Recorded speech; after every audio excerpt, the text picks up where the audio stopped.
Labor's policy solution for everything? Talk it down, say how bad it really is, and then throw some money at it. That'll do it. That'll absolutely do it. Oh, and a minister. Let's form another committee. Let's have another minister. Who's that going to benefit? Oh, yes, that's right. It's going to benefit themselves.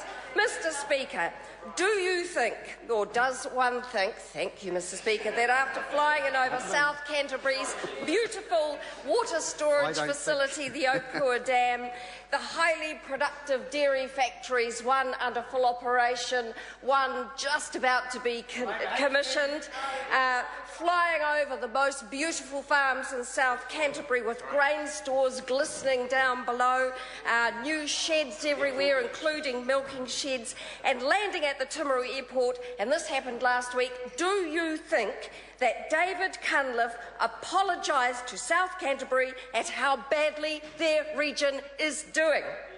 And, Mr. Speaker, as he crossed the brand new $20 million Kurau bridges with their own cycle lane, creating 150 jobs regionally on the way through the reinvigorated towns of Kurau, of Otamatata, of Omarama, following the $3 million Alps to Ocean cycleway, do you think that Mr. Cunliffe apologised to the locals for the new business opportunities and the incredible new tourist traffic which is now running through the region?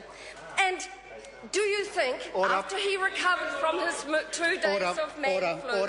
Order. Mr. Speaker. Many times the member has brought me into the debate. You cannot mention you being the Speaker. Thank you so much. Thank you so much for your help, Mr. Speaker.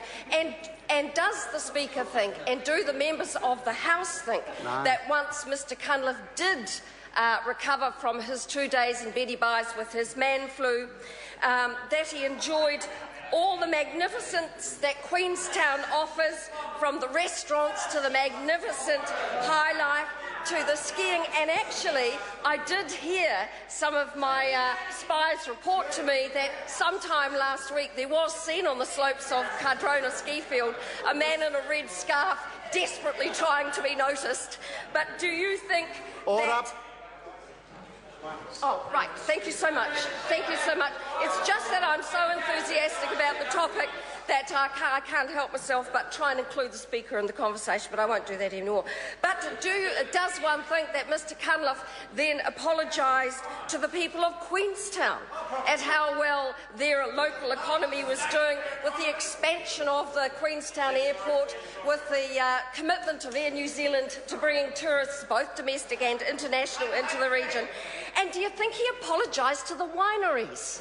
Do you think David Cunliffe, when enjoying a Pinot Noir or a little Pinot Gris perhaps for his cold, did you think he apologised to the wineries at how awful it was for them? And what about to the House? And what about the cherry producers and the pip fruit producers and the apple producers, who are producing so much that this government had to respond by increasing the RSE numbers and in fact creating a new seasonal worker program down south to assist New Zealanders into the region and into work? You see, what we are having to do with Central Otago is having programs to bring workers into the regions, because unemployment is so low in Central Otago and the whole region is so productive. We need programs to bring people into the region. There are jobs, all right. There are jobs in Central Otago, all right, and we are creating them.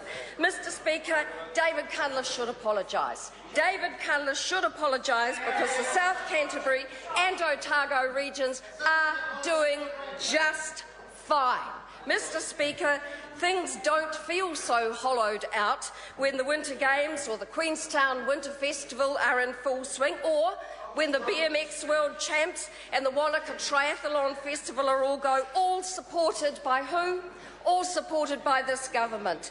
Things don't feel hollowed out to the 11 Otago companies supported by the Venture Investment Fund, or to the initiatives in the meat and wool industries through the primary growth partnerships.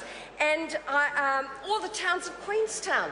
Or what about Oamaru or Dunedin City, who have been supported with their ultra-fast broadband upgrade? And what about the hundreds and hundreds of small businesses who now benefit from the Rural Broadband Initiative and from the NZTE Capability Development Program? Members' time has expired.